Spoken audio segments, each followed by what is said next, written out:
Welcome and welcome on a Wednesday. Happy Wednesday. Happy Class A. And hopefully a happy sound working just the way we like it. We'll figure that out real quick and then we'll get diving in. All right. Check, check. Test, test. Are you there?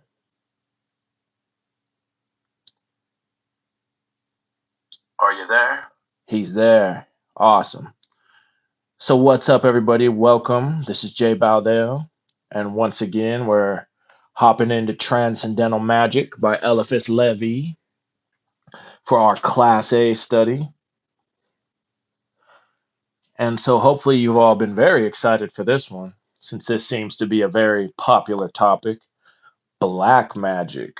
Ho ho ho ho. Spooky stuff.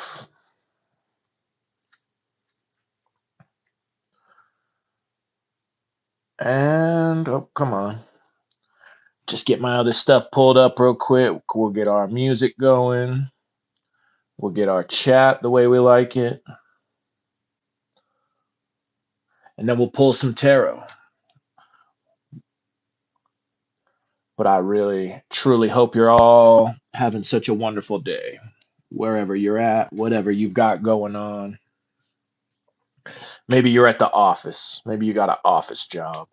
But you've got the kind of office job where it doesn't matter if you hang out and do YouTube lives.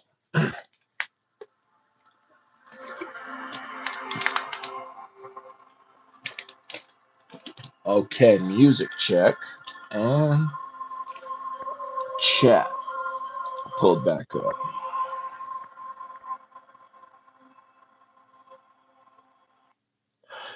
Wednesday, that's a pretty good day. That's like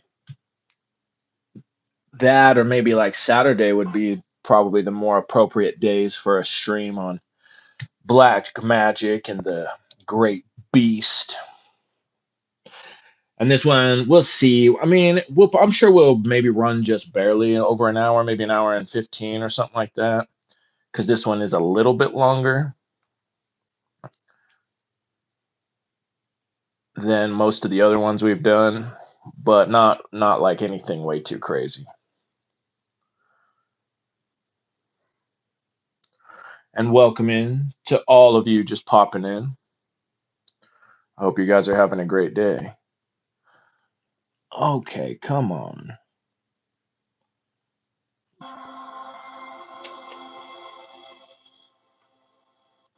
That ought to do it. Cool. So, like I said yesterday, we'll be doing the tarot just slightly differently. We'll start it off the same. So let's shuffle these up and then see what our initial message from the tarot is. But if it ends up being the card that goes along with this particular chapter, then I guess that's a win-win. Or I guess that's a what's another way to put it? I mean a win-win, but also like a very obviously abundant message. Well, shoot, we got another jumper, and it's the card that follows what we got yesterday. That's interesting. Okay. So we won't be guessing. Sometimes when we get those jumpers, we can't really guess because it jumped right out at our face. But there's our two of them for today. So 9 wands. I like the 9 of wands. That's a good card to get. And then the devil card, because we'll be on chapter 15, which is going to tell us all about black magic and about the devil. So that's no coincidence. Like I said, Lévi chose these chapter themes to sort of match along with the tarot. So it's too bad I didn't think to do this sooner, but I guess better late than never, huh? So if you're ever feeling in a rush about your magical practice, like you're so far behind and everybody else is so much more advanced or whatever, caught up, well, one, I've heard people say that there is no spiritual practice and journey. So there you go. You're already enlightened. You already are better than, you're already more advanced than the advanced people. No need to continue. And two, just be patient with yourselves, because it's better late than never.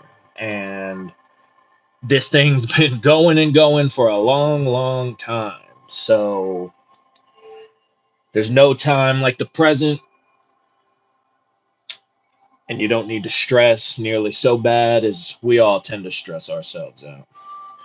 So I'm already seeing a kind of similar imagery in this card, or in these two cards, but we'll go with our jumper real quick, which shows that those 8 wands, the 4 crossing each other in the back that look like an archer's arrows, but all kind of made up of the crescent moon. So the feathers are the crescent moon, and then the arrow itself, the arrowhead itself, is also the crescent moon. And the Aparchi, welcome back. What's up tonight is that we're getting into some magical study, some black magic, and Yuki Morningstar 666. All right, you picked the right place. Great to have you here. I love this too, and I wish you both a wonderful day. Welcome. So those arrows in the moon, so that might go along with that Sagittarius imagery a little bit, because the astrological sign of Sagittarius is in this card, but it's the moon in Sagittarius. And this one's a double moon too, because it's a 9 on the tree of life, yes, Sod, but then also the planetary energy of the moon. So it's the moon in the moon, but in the world of fire. So then there's that sun at the top. So that center arrow, or even that center wand, shows that polarity of masculine and feminine. But it's interesting because in different cultures, like in the West, and a lot of our interpretations have the sun as a male and the moon as a female. But there's been other cultures who have had it the other way around, where it's actually the moon is the male and the sun is the female. And Yuki Morningstar asks, he says, I've never seen the strength one. Would that be reversed? Well, this is different than the trump card strength that you normally see. And this one right now is actually upright. So this one's the 9 of wands, as opposed to, you might be thinking of the strength card, like the major arcana. Strength is what it's usually called, but sometimes it goes by a different name. Like in this particular deck, the Crowley deck, it's actually called Lust. And then real quick, let's see. The Aparachit says, tell me one thing, have you ever experienced something like universe is calling you or giving you a message? Oh yeah, all the time. All the time. But so especially since I kind of jumped on this path, you know what I mean? This more spiritual type of path. But then now that I've gotten into that, I can look back at another, well, not another, but a lot of other parts of my life and see that it was kind of always there. I just didn't really know how to recognize it. And that becomes kind of an ability you need to refine, because a lot of people will start out with kind of the more simple things of like angel numbers, oh, it's 11:11 on the clock. And then Josue Yara, welcome back as well. Good to see you again. I hope you're having a great day. So things like that, you see the 11:11 on the clock, you see, I don't know, kind of just some of those more, how do I want to say, popular or more well-known type of synchronicities or messages. But then you learn that you kind of have your own library that you can draw from to better learn and to see the ways that the universe is calling to you, is speaking to you, all of that. And Yuki Morningstar, that's awesome. Thank you very much. I appreciate your subscription. And I'm glad you're enjoying this. And the apart sheet says, like now, 112. Well, I think you might have meant 111, because 111, the 3 ones. And so see, with me, what I've kind of learned more with angel numbers is I just take it more as like a sign of alignment, because I also have kind of my own library of important numbers. So when I see those, then I kind of feel like maybe there's something more I need to pay attention to right now in this current moment. if that makes sense to you. But kind of originally, I'll tell you real quick too, kind of like originally when it first started really popping up in my life, it was like at the time I was feeling like I was having like dreams of a place that like felt familiar, but I wasn't sure where it was exactly. And then, but then I started figuring out what that place was because I started seeing it all around me, like literally out my window on on one of my neighbors' houses. They had something that was the name of this place, and then I would just see it in other ways too. And so I started realizing, oh, that I think that's what I'm seeing in my dreams. I think I need to go check that place out. And then once I did, it's like it really got the ball rolling. And then through things like tarot, Kabbalah, magical practices, yogic practices, um, as well as the study into these texts, then that's what's helped me to really refine my ability to understand what these different messages are, what they're telling me, because what they're telling me is probably not going to be the same as another person.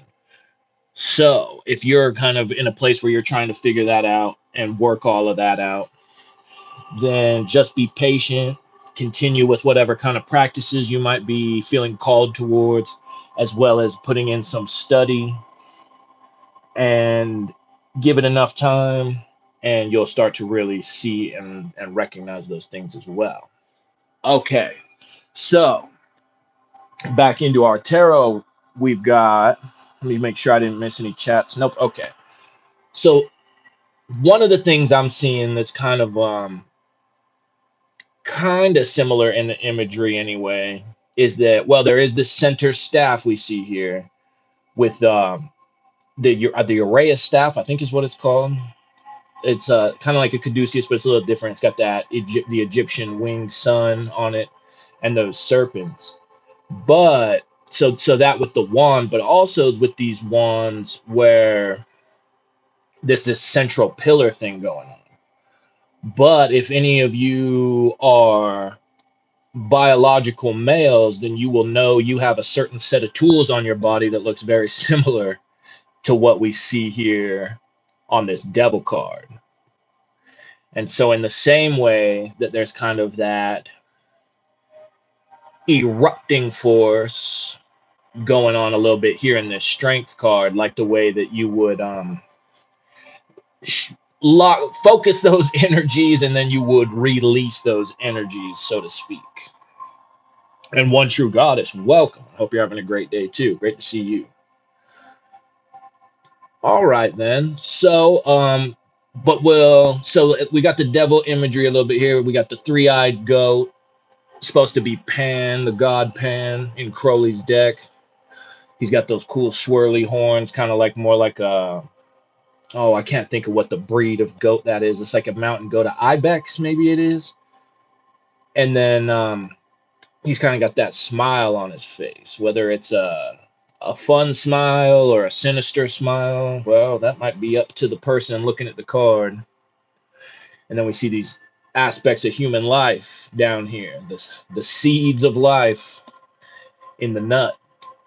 Gotta crack open that nut to get to the shell, I guess. You gotta crack open the shell of that nut to get to the good stuff inside. But our energy, our reading more, where we focus on this card. So 9 wands, that pretty heavy lunar energy,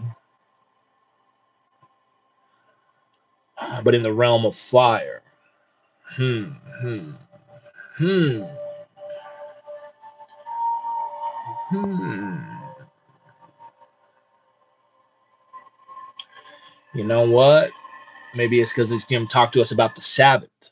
And so night flight, astral travel, we got that a bit from our other most recent study, the easy journey to other planets.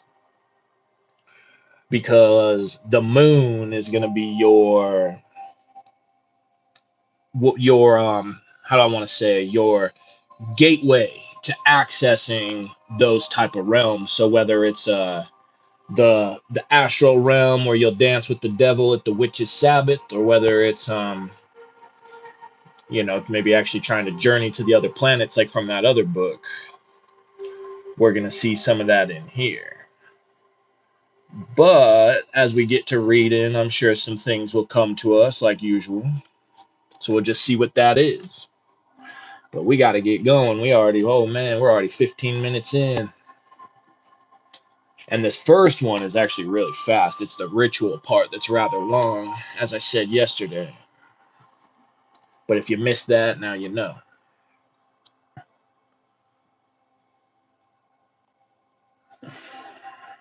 All right. So, chapter 15, Samek, and the English letter P. And the note says 15 is the number of antagonism and of Catholicity from Le Clef de Grand Mysteries. Black magic, Samael Auxiliator. We approach the mystery of black magic. We are about to confront, even in his own sanctuary, the black god of the Sabbath, the formidable goat of Mendes. At this point, those who are liable to fear should close the book. Even persons who are a prey to nervous impressions will do well to divert their attention or to abstain. We have undertaken a task and we must complete it. Let us first of all address ourselves frankly and boldly to the questions. Is there a devil? What is the devil? As to the first point, science is silent, philosophy denies it at hazard, religion only answers in the affirmative. As to the second point, religion states that the devil is the fallen angel. Occult philosophy accepts and explains this definition. And Yuki Morningstar asks, where did you get this book? I'm pretty sure I ordered this one from Amazon. I'm pretty sure. I order a lot off of there, but I also have there's a couple cool shops locally that have some pretty decent book selection. So sometimes I pick them up there, or sometimes I'll find from other type of secondhand sources. But if I remember right, this one specifically I got from Amazon. Okay, and there's a footnote on that last sentence that says, we have said that the devil exists and is 1,000 times more horrible and pitiless than the blackest legends represent. His essentially hybrid form is the synthesis of all nightmares. In our brain, he destroys reason. In our heart, he poisons liberty, and so does always. For he is not a person, but a blind force. He is accursed, but it is with ourselves. He sins, but it is in us.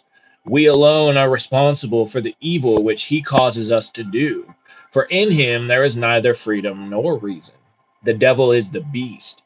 An evocation is therefore an appeal to the beast, and the beast alone can answer. To manifest the beast, it must be formed within us and then projected without. To create the beast within us, we must destroy the man from Le Grand Arcane. You're welcome, Yuki Morningstar. It will be unnecessary to repeat what we have said previously on the subject, but we may add a further revelation. In black magic, the devil is the great magical agent employed for evil purposes by a perverse will. The old serpent of the legend is nothing else than the universal agent, the eternal fire of terrestrial life, the soul of the earth, and the living center of hell. We have said that the astral light is the receptacle of forms, and these, when evoked by reason, are produced harmoniously. But when evoked by madness, they appear disordered and monstrous. So originated the nightmares of Saint Anthony and the phantoms of the Sabbath. Do therefore the evocations of Goetia and demonomania produce a practical result? Yes, certainly. One which cannot be contested. One more terrible than could ever be recounted in legends. When anyone invokes the devil with intentional ceremonies, the devil comes and is seen. To escape dying from horror at that sight, to escape catalepsy or idiocy, one must be already mad. Grandier was a libertine, maybe it's Grandier, was a libertine through indevotion and perhaps also through skepticism. Excessive zeal following on the aberrations of asceticism and blindness of faith depraved Gerard and made him deprave in his turn. In the 15th chapter of our ritual, we shall give all the diabolical evocations and practices of black magic. And Waite put a note saying it should be understood that the processes are innumerable, especially considering the extent of unprinted rituals. What Lévi gives actually is a few typical examples, and they bear some marks of invention. All right. Not that they may be used, but that they may be known and judged, and that such insanities may be put aside forever. Monsieur Eudes de Merville, whose book upon table turning made a certain sensation recently, will be contented, possibly, and discontented at the same time with the solution here given of black magic and its problems. As a fact, we maintain, like himself, the reality and prodigious nature of the facts. With him also we assign them to the old serpent, the occult prince of this world. But we are not agreed as to the nature of this blind agent, which, under different leadership, is the instrument of all good or of all evil, the minister of prophets or the inspirer of pythonesses. In a word, the devil for us is force placed temporarily at the disposal of evil, even as mortal sin is, to our thinking, the persistence of the will in what is absurd. Monsieur de Melville is therefore 1,000 times right, but he is once and one great time wrong. Whatsoever is arbitrary must be excluded from the realm of things positive. Nothing happens by chance, nor yet by the autocracy of a good or evil will. There are two houses in heaven, and the tribunal of Satan is restrained in its extremes by the Senate of divine wisdom. All right. So that already does it for the doctrine on black magic. So now we'll jump back to the ritual, which is going to be a little lengthy. It's about 20 pages. And I need to take off. I got two shirts on, so I got to take one of them off because I'm feeling a little hot. So 1 second, and then we'll get into it.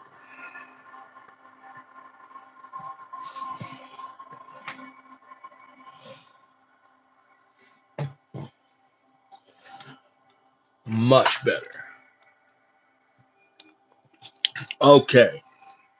So chapter 15 of the ritual, the Sabbath of the sorcerers.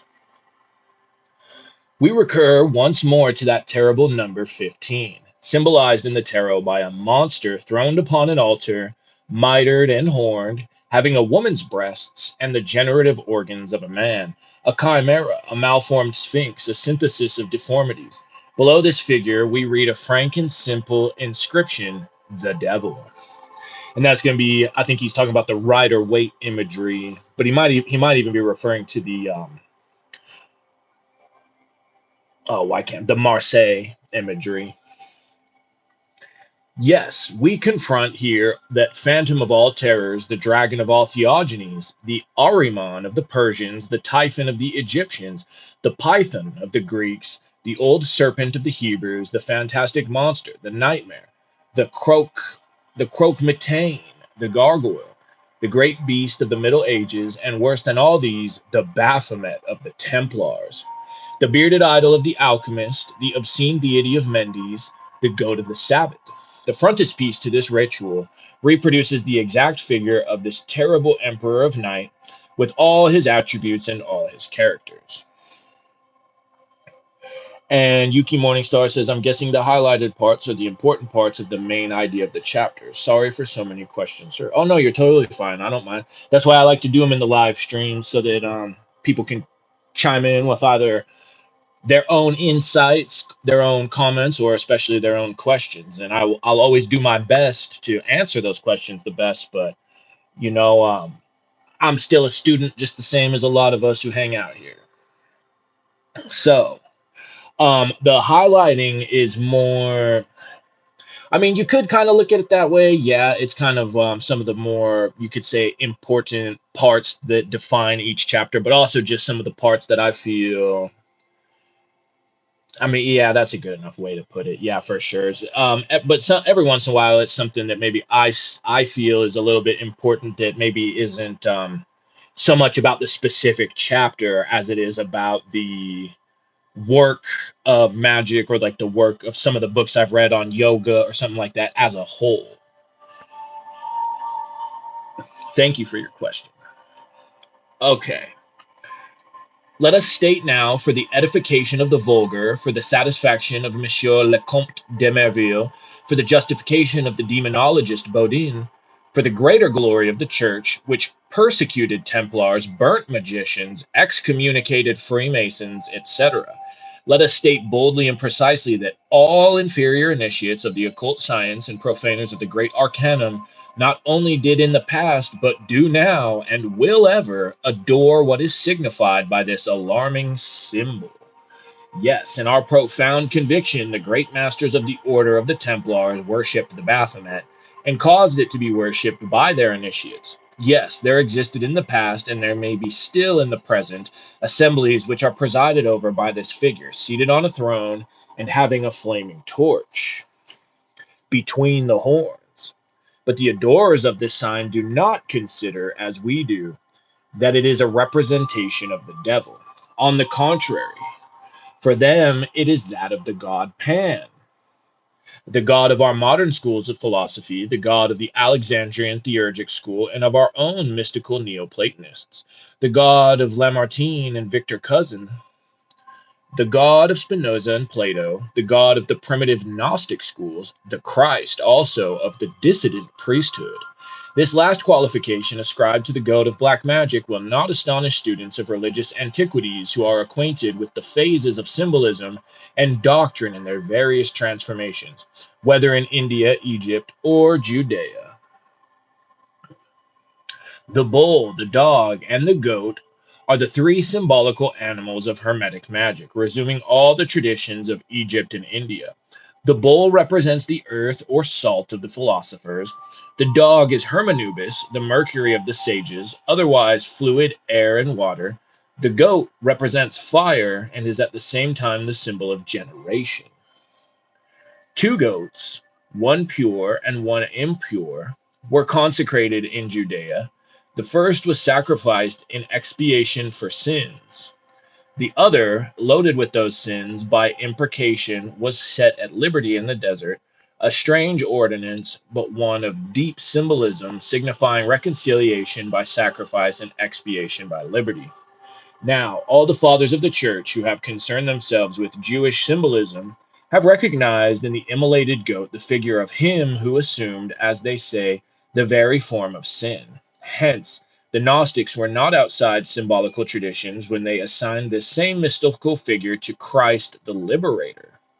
All the Kabbalah and all magic, as a fact, are divided between the cultus of the immolated and that of the emissary goat.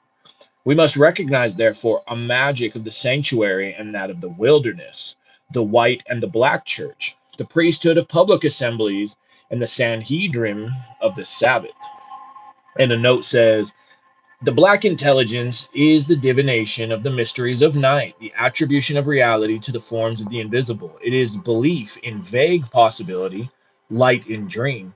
Let us respect the mysteries of the shadow, but keep our lamps burning, from Le Grand Arcane. When Lévi says in the text above that the Kabbalah and magic are divided between the cultists of these two victims, he means to say that as there is a black and a white magic, according to his hypothesis, so also there is a black tradition in Israel, and there is a great tradition of the light, a Kabbalism of sorcery and grimoires, and a divine Kabbalism like that embedded in the Zohar.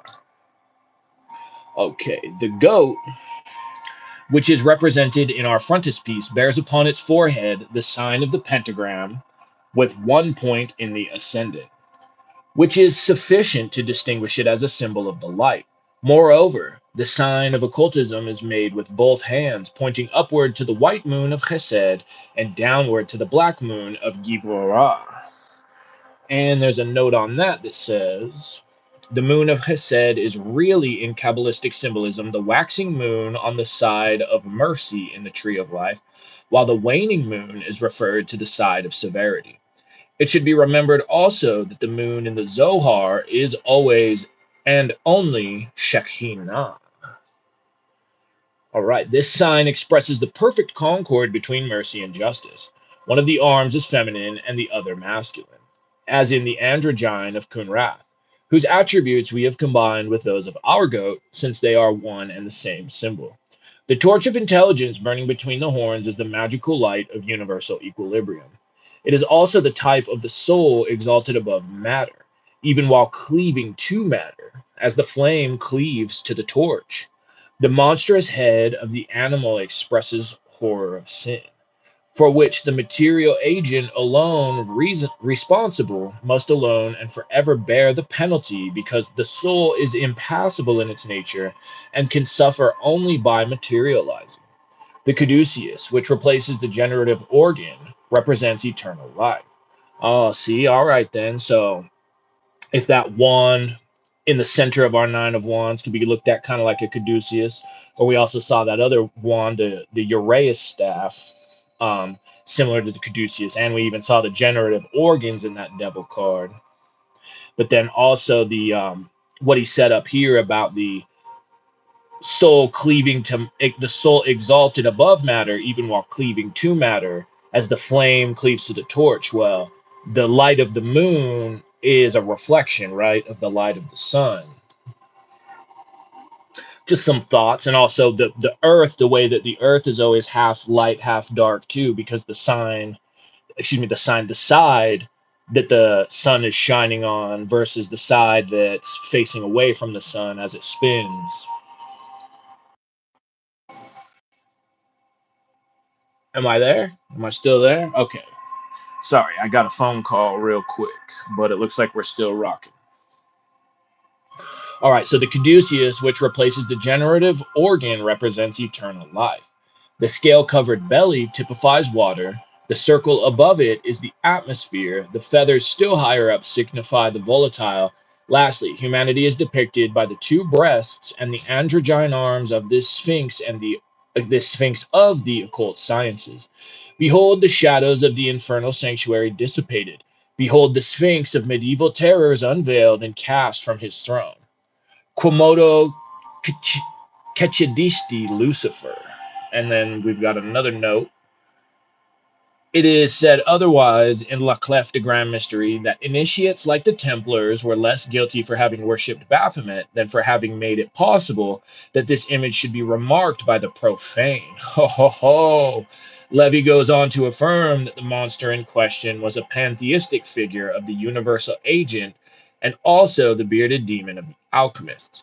There is, however, no such demon in the pictorial emblems of Hermetic philosophy, nor is it true, as he adds, that ancient Hermetic masonry in its highest grades referred the achievement of the great work to a bearded demon. The reason in this case being that no Hermetic masonry is older than the second half of the 18th century.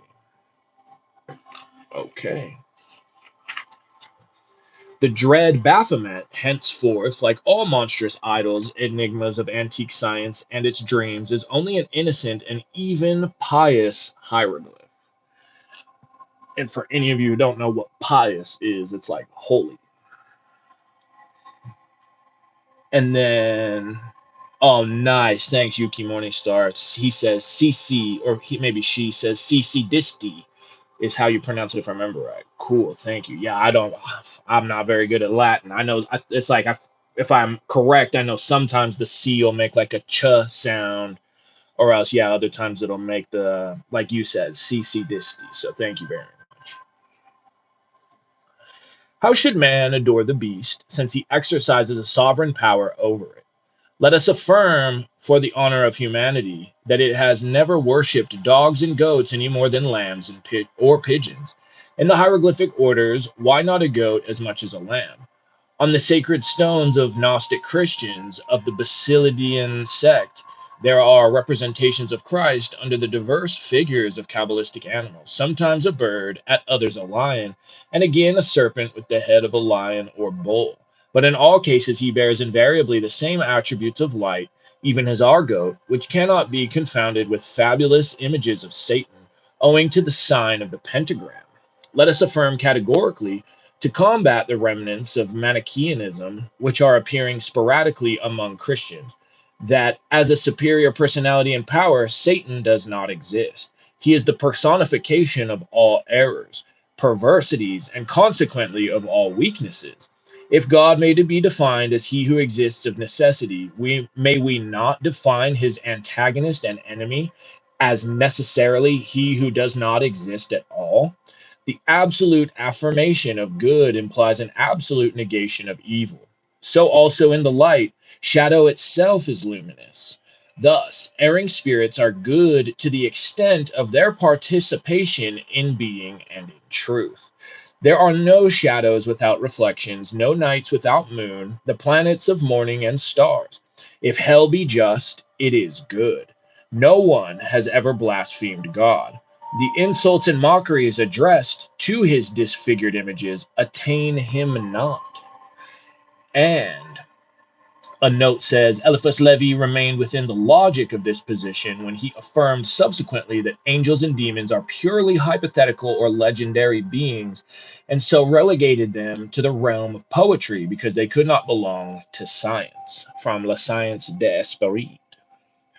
We have named Manichaeanism, and it is by this monstrous heresy that we shall explain the aberrations of black magic, the misconstrued doctrine of Zoroaster, and the magical law of two forces constituting universal equilibrium, have caused some illogical minds to imagine a negative divinity subordinate but hostile to the active deity. An impure duad comes thus into being. Men were mad enough to have God. The Star of Solomon was separated into triangles, and the Manichaeans imagined a trinity of night. This evil god, product of sectarian fancies, inspired all manias and all crimes. Sanguinary sacrifices were offered him. Monstrous idolatry replaced the true religion. Black magic traduced the transcendent and luminous magic of true adepts, and horrible conventicles of sorcerers, ghouls, and strigas took place in caverns or desert places. For dementia soon changes into frenzy, and from human sacrifices to cannibalism, there is only one step. The mysteries of the Sabbath have been described variously, but they figure always in grimoires and in magical trials. The revelations made on the subject may be classified under three heads. 1. Those referring to a fantastic and imaginary Sabbath. 2. Those which betray the secrets of certain occult assemblies of veritable adepts. 3. Revelations of foolish and criminal gatherings having for their object the operations of black magic. For a large number of unhappy men and women given over to such mad and abominable practices, the Sabbath was but a prolonged nightmare where dreams appeared realities and were induced by means of potions, fumigations, and narcotic frictions. Baptista Porta, whom we have signalized already as a mystifier, gives in his Natural Magic a pretend recipe for the sorcerer's unguent, by means of which they were transported to the Sabbath. It is a composition of child's fat, aconite boiled with poplar leaves and some other drugs, the whole mixed with soot, which could not contribute to the beauty of the naked sorceress who repaired to the scene anointed with this pomade. There is another and more serious recipe given by the same author, which we transcribe in Latin to preserve its grimoire character. All right, I'll try my best. Recipe: suim asorum vulgare pentaphyllon verspitilionis sanguinem solanum somniferum et oleum, the whole boiled and incorporated to the consistence of an unguent. We infer that compositions containing opiates, the pith of green hemp, datura stramonium, or laurel almond would enter quite as successfully into such preparations. The fat or blood of night birds added to these narcotics with black magical ceremonies would impress imagination and determine the direction of dreams. To Sabbaths dreamed in this manner, we must refer to the accounts of a goat issuing from pitchers and going back into them after the ceremony. infernal powders obtained from the ordure of this goat, who is called Master Leonard, banquets where abortions are eaten without salt and boiled with serpents and toads, dances in which monstrous animals or men and women with impossible shapes take part, unbridled debauches where incubi project cold sperm. Nightmare alone could produce or explain such scenes. The unfortunate Cure Gaufredy and his abandoned penitent Madeleine de la Palude went mad through kindred delusions and were burned for persisting in affirming them. We must read the depositions of these diseased beings during their trial to understand the extent of the aberration possible to an afflicted imagination. But the Sabbath was not always a dream, it did exist in reality. Even now, there are secret nocturnal assemblies for the practice of the rites of the old world, some of which have religious and social object, while that of others is concerned with orgies and conjurations. From this twofold point of view, we propose to consider the true Sabbath, that of luminous magic in the one case and that of darkness in the other.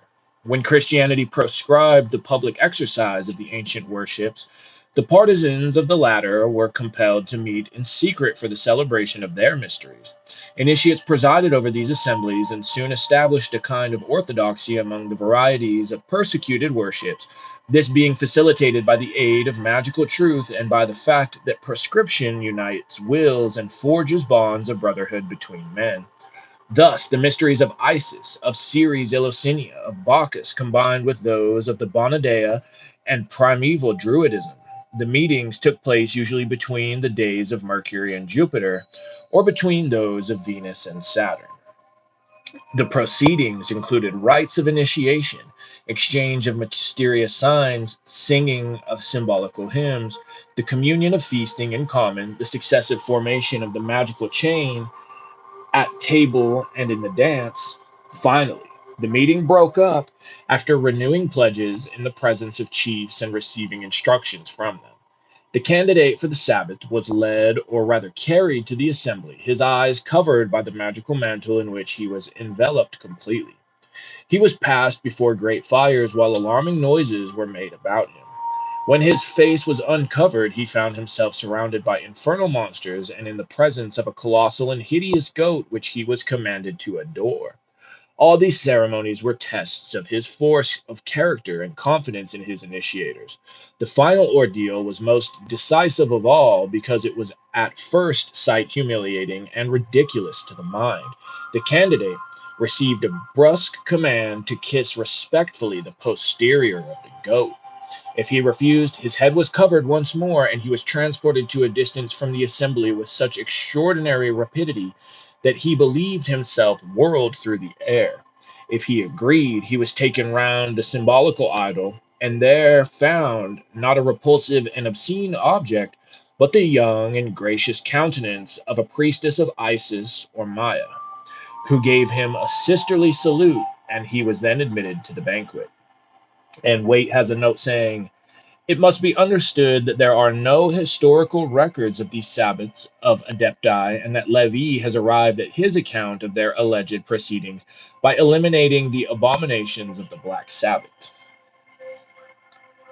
Okay. As to the orgies, which in many such assemblies followed the banquet, we must beware of believing that they were permitted generally at these secret agape.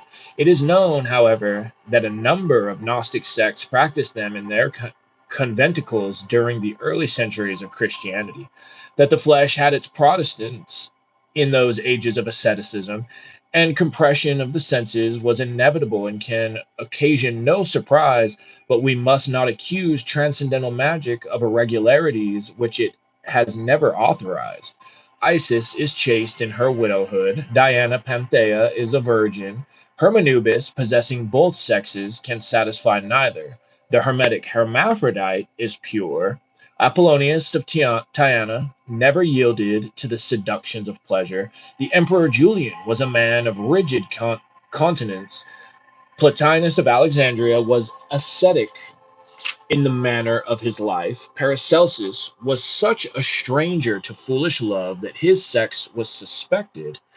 Raymond Lully was initiated in the final secrets of science only after a hopeless passion which made him chaste forever. It is also a magical tradition that pantacles and talismans lose all their virtue when he who wears them enters a house of prostitution or commits an adultery. The Sabbath of orgies must not therefore be considered as that of the veritable adepts.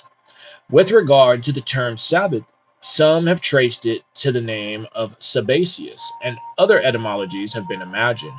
The most simple, in our opinion, connects it with the Jewish Sabbath, for it is certain that the Jews, most faithful depositaries of the secrets of the Kabbalah, were most invariably the great masters in magic during the Middle Ages. The Sabbath was therefore the Sunday of Kabbalists, the day of their religious festivals, or rather, the night of their regular assembly. This feast, surrounded with mysteries, had vulgar fright for its safeguard, and escaped persecution by terror. As to the diabolical Sabbath of necromancers, it was a counterfeit of that of the Magi, an assembly of malefactors who exploited idiots and fools. There horrible rites were practiced and abominable potions compounded. There sorcerers and sorceresses laid their plans and compared notes for the common support of their reputation in prophecy and divination.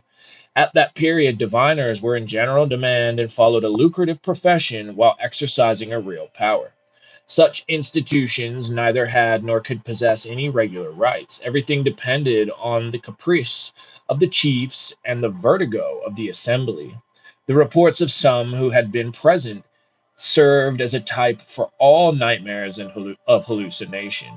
And from this chaos of impossible realities and demoniac dreams have issued the revolting and foolish histories of the Sabbath, which figure in magical processes and in the books of such writers as Sprenger, Delancre, Del Rio, and Bodin. And there's a note that says, oh, it's a pretty good one. I have dealt with Bodin already.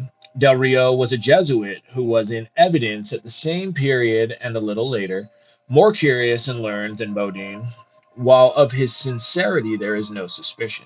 His 6 books of magical disquisitions reduce witch finding to an exact science and constitute also a safe guide for the ghostly confessor in dealing with evokers of ghosts.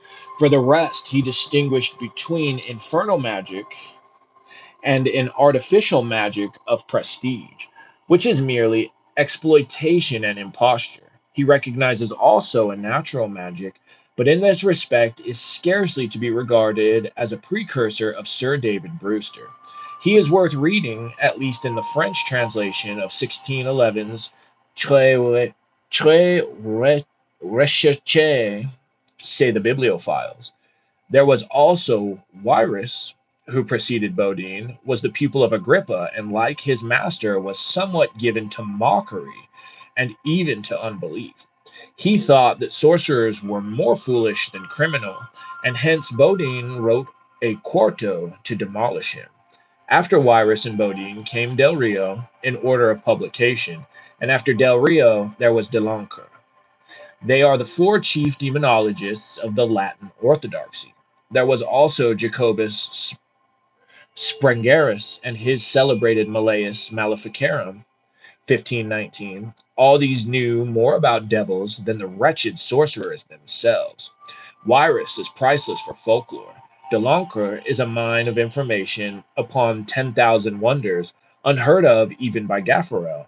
The infidelity and enormity of sorcery plainly established, and table of the inconstancy of evil angels and demons are the 2 treatises which we owe to the last authority.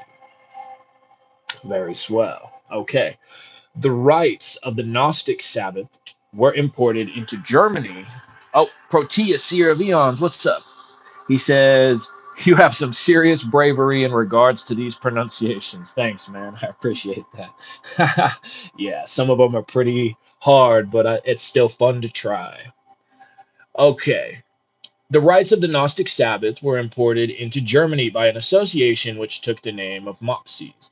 It replaced the Kabbalistic goat by the Hermetic dog, and the candidates, male or female, for the order initiated women were brought in with eyes bandaged. The same infernal noise was made about them which surrounded the name of Sabbath with so many inexplicable rumors. They were asked whether they were afraid of the devil, and were required abruptly to choose between kissing the posterior of the Grand Master and that of a small silk-covered figure of a dog, which was substituted for the old grand idol of the goat of Mendes. The sign of recognition was a ridiculous grimace, which recalls the phantasmagoria of the ancient Sabbath and the masks of its myrmidons. For the rest, their doctrine is summed up in the cultus of love and license. The association came into existence when the Roman Church was persecuting Freemasonry. The Mopsies pretended to recruit only among Catholics, and for the penal pledge at reception, they substituted a solemn engagement upon honor to reveal no secrets of the order. It was more effectual than any oath and silenced religious objections. And then there's a note on that that says, it is idle nonsense to say that the Mopsies revived the rites of the Gnostic or any Sabbath, and also to suggest a connection between the legendary Baphomet and the ridiculous China dog. The Order of Mopsies was either a mock masonry or a silly substitution under the veil of which German Masons at Cologne or Viennese Masons continued their meetings when a papal bull was in force against the order. As it received both sexes, the first alternative is perhaps more probable. He says, see my new encyclopedia of Freemasonry. The name of the Templar Baphomet, which should be spelt Kabbalistically backwards, is composed of three abbreviations: Tem, Op, Ob, Templi Omnium Hominem Passis Abbas, the father of the temple of peace of all men. And there's a note on that that says, there are three things to be said on this fantastic explanation. One, that there is no reason assigned or assignable for reading Baphomet backwards. Two, that the Latin produced from the alleged abbreviations is incredibly bad. And three, that its import has no application to Templars, either as a chivalry or an occult sect. From neither point of view can they be regarded as apostles of peace. All right. According to some, the Baphomet was a monstrous head, but according to others, a demon in the form of a goat.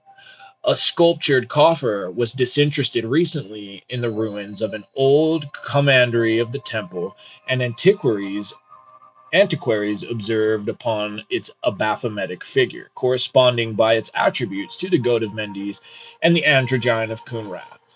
And something I just thought of that's important to think of or to consider too is, even though author Edward Waite made a lot of these footnotes, and where some of them he even says, like, just like that one, I got no idea why Levy's doing this. It doesn't make any sense. This translation is bad Latin, but it's not like he's saying just throw this whole book out, it's trash. He's making the corrections where they need to be made, and then obviously he still thinks there's a lot of other worthwhile stuff, or else he wouldn't have gone to the lengths of doing such.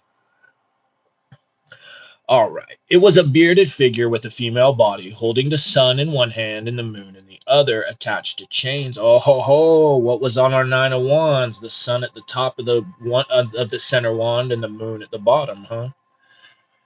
Now, this viral head is a beautiful allegory which attributes to thought alone the initiative and creative principle. Here, the head represents spirit and the body matter. The orbs enchained to the human form and directed by that nature of which intelligence is the head are also magnificently allegorical. The sign, all the same, was discovered to be obscene and diabolical by the learned men who examined it. Can we be astonished after this at the spread of medieval superstition in our own day? One thing only surprises me, that, believing in the devil and his agents, men do not rekindle the bundles of sticks. Oh, come on now. Monsieur Villot is logical and demands it. One should honor men who have the courage of their opinions. Pursuing our curious researches, we come now to the most atrocious mysteries of the grimoire, those which are concerned with evocations of devils and pacts with hell. All right, now we're on to the good stuff. After attributing a real existence to the absolute negation of goodness, after having enthroned the absurd and created a god of falsehood, it remained for human folly to invoke the impossible idol, and this maniacs have done. We were informed lately that the most reverend Father Ventura, formerly superior of the Theatines, bishop's examiner, etc., after reading our doctrine, declared that the Kabbalah was in his opinion an invention of the devil, and that the Star of Solomon was another diabolical device to persuade the world that Satan was the same as God. Observe what is taught seriously by those who are masters in Israel. The ideal of nothingness and night inventing a sublime philosophy which is the universal basis of faith and the keystone of all temples. The demon setting his signature by the side of God's. My venerable masters in theology, you are greater sorcerers than you or others are aware. And he who said the devil is a liar like his father would have had some observations to make on the decisions of your reverences. Evokers of the devil must before all things belong to a religion which admits a creative devil, who is also rival of God. To invoke a power, we must believe in it. Given such firm faith in the religion of the devil, we must proceed as follows to enter into correspondence with this pseudo deity. All right, magical axiom.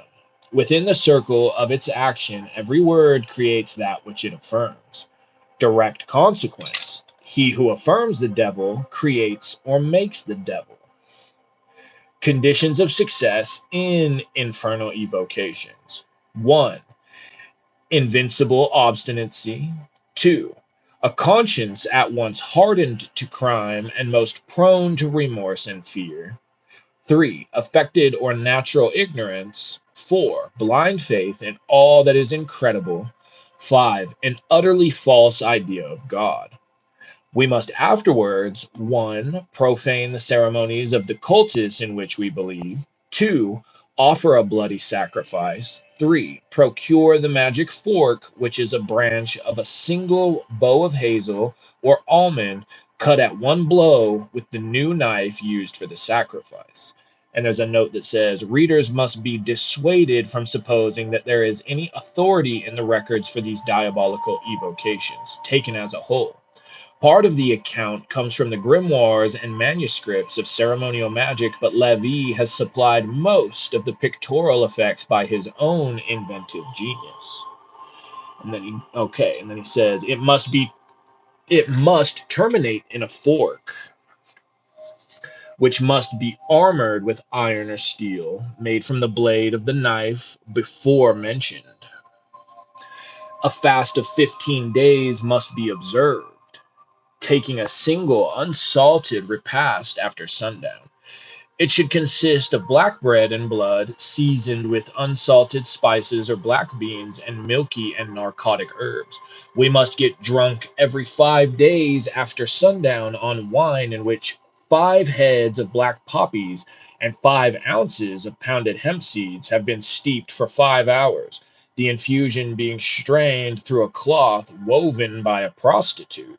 Strictly speaking, the first cloth which comes to hand may be used, should it have been woven by a woman. And then there's an image here too for any of you who aren't looking but would like to see this goetic circle of black evocations and pacts, at least according to Lévi. That one's pretty cool. The skull and crossbones here, the bat here, the black cat's head here, and then what looks like a bull's horns right here. But he goes on to explain a little bit more about it.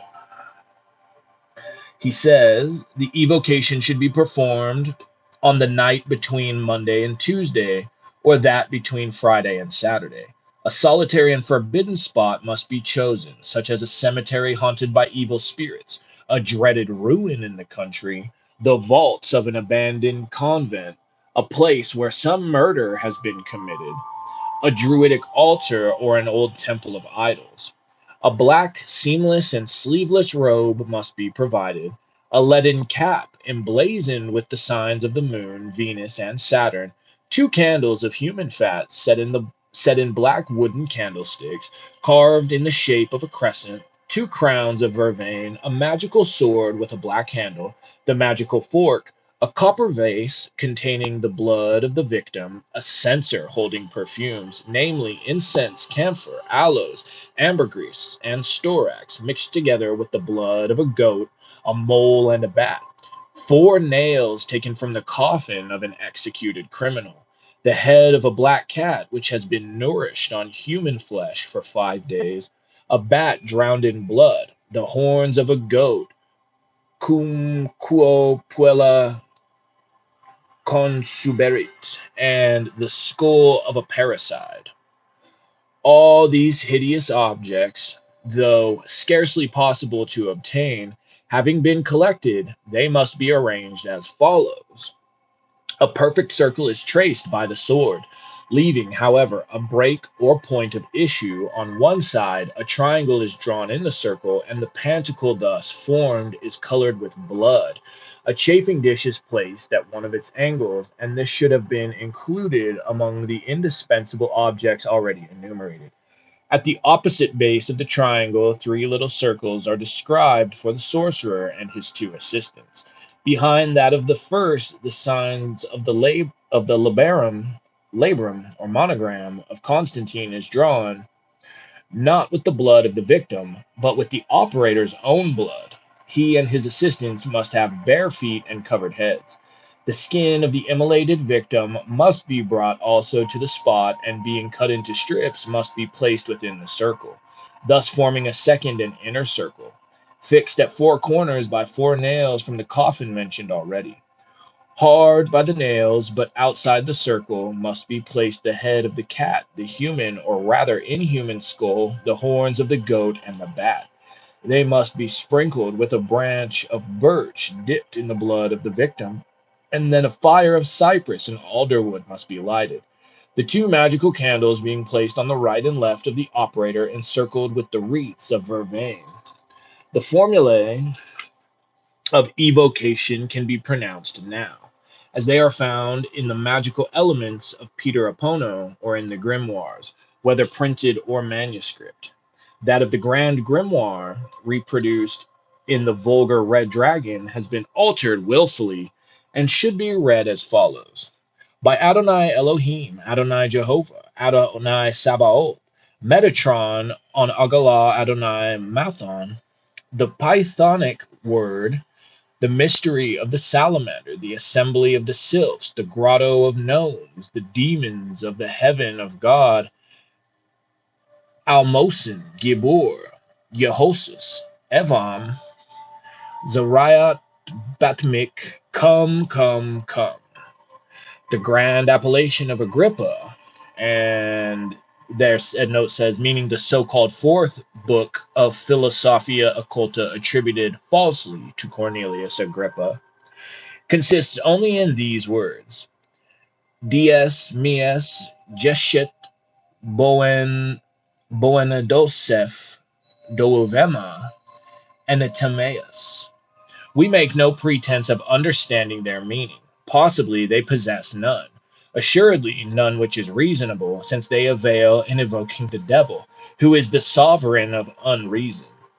Picus de Mirandola, no doubt from the same motive, affirms that in black magic the most barbarous and unintelligible words are the most efficacious and the best. The conjurations are repeated with uplifted voice, accompanied by imprecations and menaces, until the spirit replies. He is preceded commonly by a violent wind which seems to make the whole country resound.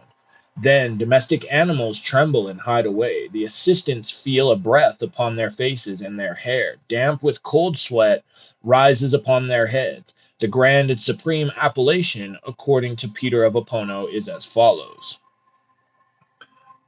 Hemen Itan, Hemen Itan, Hemen Itan, El Ati Tieti, Eosia, Hin, Teu, Minosel, Akadon, Ve, Va, I, A, Ei, Exe, Ahai,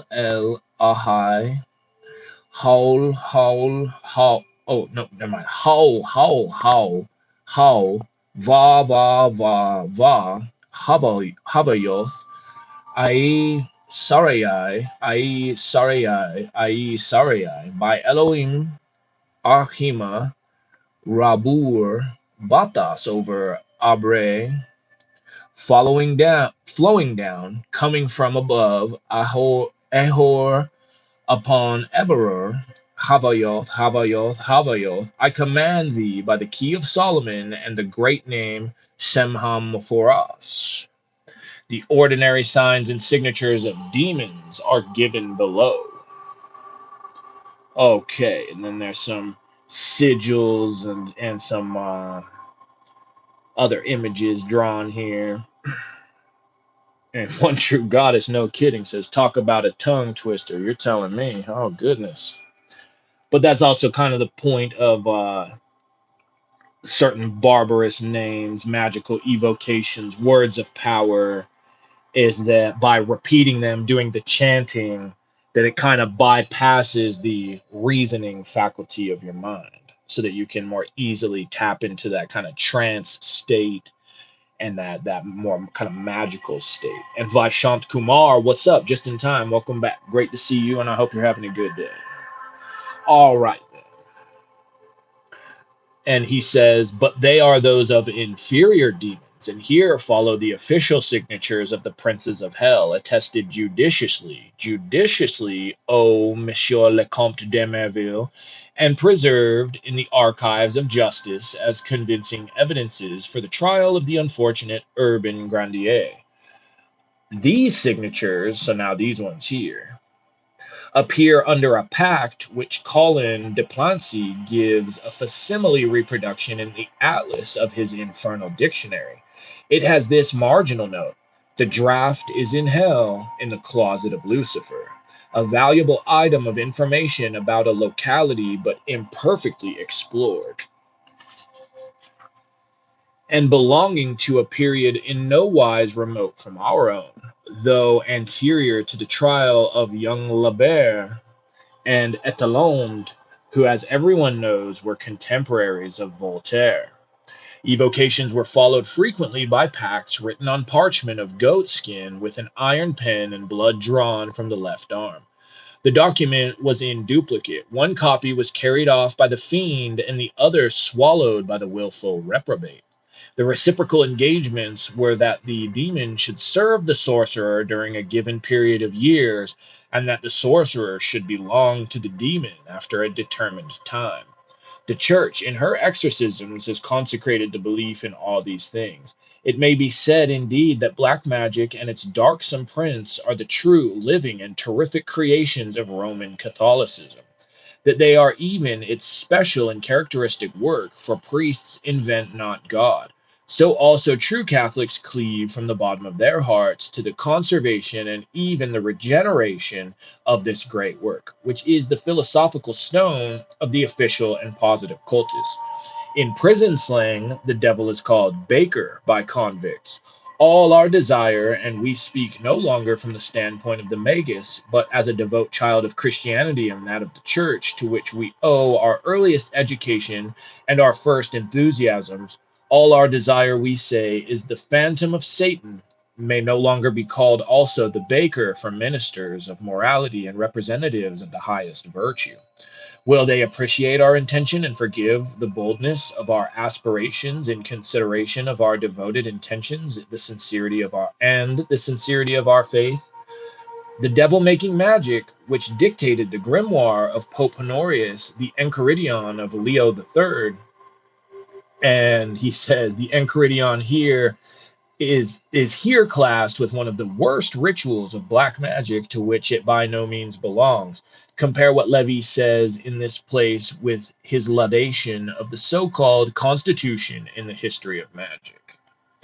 All right, the exorcisms of the ritual, the verdicts of inquisitors, the suits of Labourement, the articles of the Villot brothers, the books of Madame de Falloux, de Montalembert, de Merville, the magic of sorcerers and of pious persons who are not sorcerers is truly a thing to be condemned in some and infinitely deplorable in others. It is above all to combat these unhappy aberrations of the human mind by their exposure that we have published this book. May it further the holy cause. But we have not yet exhibited these impious devices in all their turpitude, in all their monstrous folly. We must stir up the blood-stained filth or perished superstitions. We must tax the annals of demonomania so as to explore certain crimes which imagination alone could not invent. The Kabbalist Bodine, Israelite by conviction and Catholic by necessity, had no other intention in his demonomania of sorcerers than to impeach Catholicism in its works and undermine it in the greatest of all doctrinal abuses. The treatise of Bodine is profoundly Machiavellian and strikes at the heart of the institutions and persons it appears to defend. It would be difficult to conceive without reading it his vast mass of sanguinary and hideous histories, acts of revolting superstition, sentences and executions of stupid ferocity. Burn all, the inquisitors seemed to cry. God will distinguish his own. Poor fools, hysterical women, and idiots were accordingly sacrificed without mercy for the crime of magic, while at the same time great criminals eluded this infamous and sanguinary justice. Bodine gives us to understand as much by recounting such anecdotes as that which he connects with the death of Charles IX. It is an almost unknown abomination, and one which has not, so far as we are aware, tempted the skill of any romancer, even at periods of the most feverish and deplorable literature. Attacked by a disease of which no physician could discover the cause or explain the frightful symptoms, King Charles IX was dying. The Queen Mother, who ruled him entirely and had everything to lose under another reign, the Queen Mother, who has been suspected as author of the disease even against her own interests, because hidden devices and undeclared interests have been attributed always to her who was capable of anything, consulted her astrologers and then had recourse to the foulest form of magic, the oracle of the bleeding head.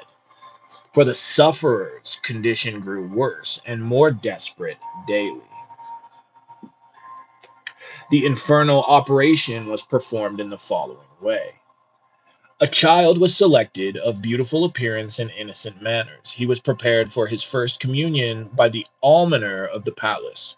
When the day, or rather night, of the sacrifice arrived, a monk, an apostate Jacobin, given over to the occult works of black magic, celebrated a mass of the devil at midnight in the sick room, in the presence only of Catherine de Medicis and her trusted confidants. It was offered before the image of the demon, having a crucifix upside down under its feet, and the sorcerer consecrated two hosts, one black and one white. The white was given to the child, who was brought in clothed as for baptism, and was murdered on the steps of the altar immediately after his communion. His head, cut by one blow from the body, was set palpitating upon the great black host which covered the bottom of the paten, and then transported to a table where mysterious lamps were burning.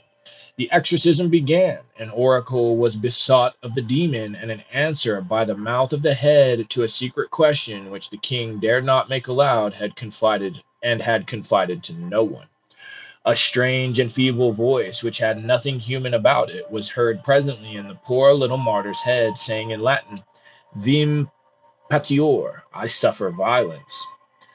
At this reply, which doubtless announced to the sick man that hell no longer protected him, a horrible trembling seized the monarch. His arms stiffened, and he cried in a hoarse voice, Away with that head, away with that head, and so continued screaming till he gave up the ghost. His attendants, who were not in the confidence of this frightful mystery, believed that he was pursued by the phantom of Coligny, and that he saw the head of the illustrious admiral.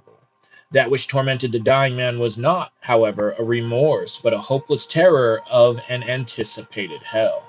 This darksome magical legend of Bodine recalls the abominable practices and deserved fate of Gilles de Laval, Lord of Retz, who passed from asceticism to black magic and offered the most revolting sacrifices to conciliate the favor of Satan. This madman confessed at his trial that Satan had appeared to him frequently, but had always deceived him by promises of treasures which he had never delivered. It transpired from the judicial informations that several hundred unfortunate children had fallen victims to the cupidity and atrocious fancies of this monster. Okay, well, we did it. It was a little bit longer than usual, but we did it. So now, oh man, this kind of has a similar vibe to like that whole idea of that book, A Discovery of Witchcraft, which was supposed to be like condemning witches, but also somehow just actually had a lot more instructional stuff to people who would be witches. So this also, in that black magic sense, it's like Levy's kind of making a show of how revolting and sinister some of these practices are, but he's also doing a pretty descriptive job. So it makes you wonder a little bit. But he was doing so to hopefully scare people off of black magic, but I'm sure he also gave other people some practical uses, we could say. But either way, that does it for today. That does it for this week on Class A, which leads me to Class B. I'm still undecided on what to do. I've got a few options for things we can read, but I'm sure by tomorrow I'll have decided on them. So for now, I don't have an answer, but once you see me tomorrow, then I must have figured it out, because if I'm on and streaming, then I've got a good idea of what to read for us for our Class B of the week. So that's the update for now. A little bit of a mystery, but we'll get it figured out. We always do. I just got to narrow down the choices. I've got like four or five, honestly, that it's like, do I want to do this? Do I want to do that? I don't know. But I will. I'll figure it out. So until then, though, I appreciate you all very much. Yuki Morningstar, welcome. Thank you for your contributions to the chat, and I appreciate your subscription. Once your goddess, always great to see you. Vaishant Kumar and Protea Seer of Eons, always great to see you guys. The Aparacheat, Josue Yara, I appreciate you guys, and it's great to see you as well. And that's going to do it for today. So, by tomorrow, we'll have a new Class B, and until then, much love and many blessings. I hope you guys have enjoyed this more spooky week worth of Transcendental Magic. There will be a little more next week because he's going to talk a little more about witchcraft and stuff. So, until then, this has been Jay Balde. This has been Éliphas Lévi's Transcendental Magic. Much love, many blessings, and bye-bye.